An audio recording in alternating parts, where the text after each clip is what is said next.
and his intercession closes, there is nothing to stay the wrath of Yahweh, and it breaks with fury upon this shelterless head of the guilty sinner, who has slighted salvation and hated reproof.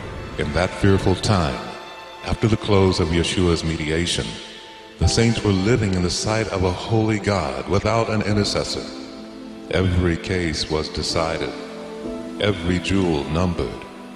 Yeshua tarried a moment in the outer apartment of the heavenly sanctuary, and the sins which had been confessed while he was in the most holy place were placed upon Satan, the originator of sin, who must suffer their punishment.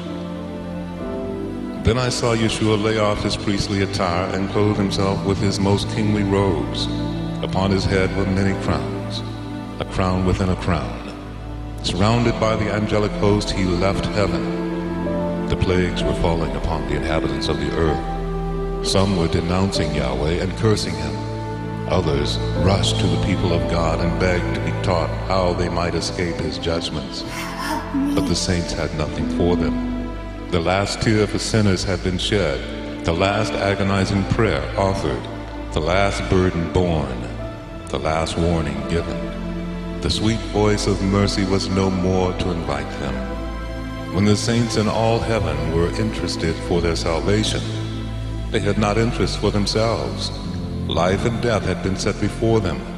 Many desired life, but made no effort to obtain it. They did not choose life, and now there was no atoning blood to cleanse the guilty, no compassionate Savior to plead for them and cry, "Spare them, spare the sinner a little longer." All heaven had united with Yeshua as they heard the fearful words, "It is done. It is finished."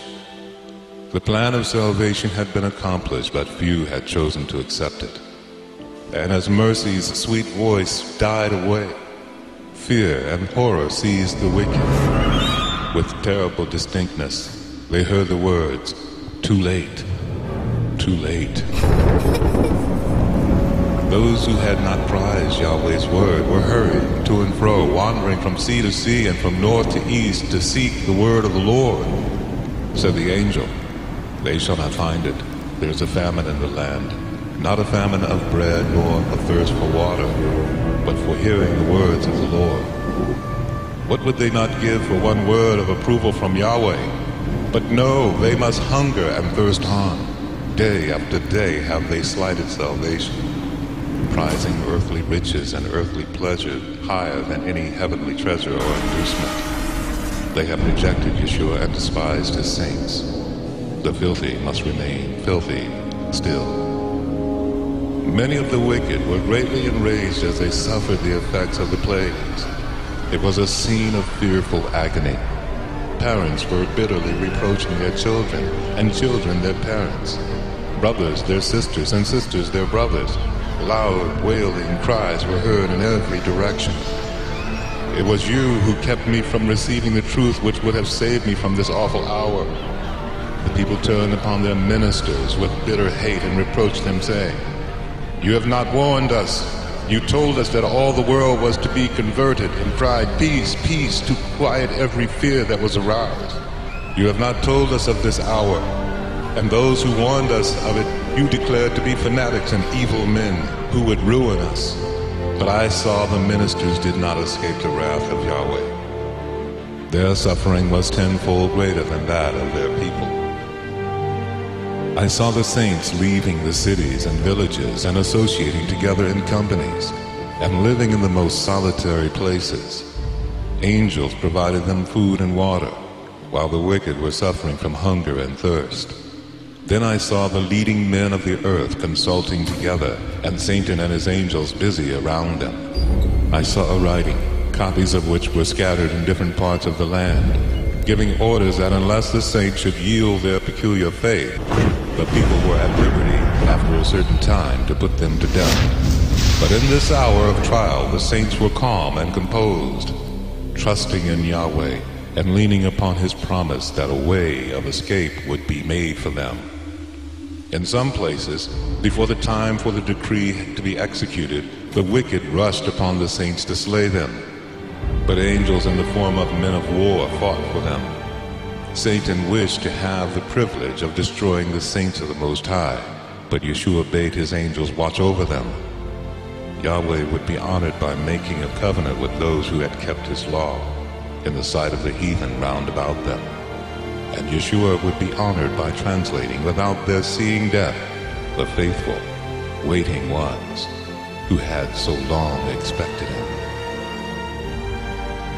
Soon I saw the saints suffering great mental anguish. They seemed to be surrounded by the wicked inhabitants of the earth. Every appearance was against them. Some began to fear that Yahweh had at last left them to perish by the hand of the wicked. But if their eyes could have been opened, they would have seen themselves surrounded by angels of the Most High. Next came the multitude of the angry wicked, and next a mass of the evil angels, hurrying upon the wicked to slay the saints. But before they could approach Yahweh's people, the wicked must first pass this company of mighty holy angels. This was impossible. The angels of the Most High were causing them to recede, and also causing the evil angels who were pressing around them to fall back. It was an hour of fearful, terrible agony to the saints. Day and night they cried unto Yahweh for deliverance. To outward appearance there was no possibility of their escape. The wicked had already begun to triumph, crying out, "Why doesn't your God deliver you out of our hands? Why don't you go up and save your lives?" But the saints heeded them not. Like Jacob, they were wrestling with God. The angels longed to deliver them, but they must wait a little longer. The people of Yahweh must drink of the cup and be baptized with the baptism. The angels, faithful to their trust, continued their watch. Yahweh would not suffer his name to be reproached among the heathen. The time had nearly come when he was to manifest his mighty power and gloriously deliver his saints for his name's glory. He would deliver every one of those who had patiently waited for him, and those whose names were written in the book. I was pointed back to faithful Noah. When the rain descended and the flood came, Noah and his family had entered the ark, and God had shut them in. Noah had faithfully warned the inhabitants of the antediluvian world while they had mocked and derided him. And as the waters descended upon the earth, and one after another was drowning, they beheld that ark of which they had made so much sport, riding safely upon the waters, preserving the faithful Noah and his family. So too I saw the people of Yahweh, who had faithfully warned the world of his coming wrath, would be delivered. Yahweh would not suffer the wicked to destroy those who were expecting translation, and who would not bow to the decree of the beast or receive his mark. I saw that if the wicked were permitted to slay the saints, Satan and all his evil host and all who hate God would be gratified. And oh, what triumph it would be for his satanic majesty to have power in a last closing struggle over those who had so long waited to behold him whom they loved. Those who have mocked at the idea of the saints going up will witness the care of Yahweh for his people and behold their glorious deliverance. As the saints left the cities and villages, they were pursued by the wicked who sought to slay them, but the swords that were raised to kill Yahweh's people broke and fell as powerless as straw. Angels of God shielded the saints,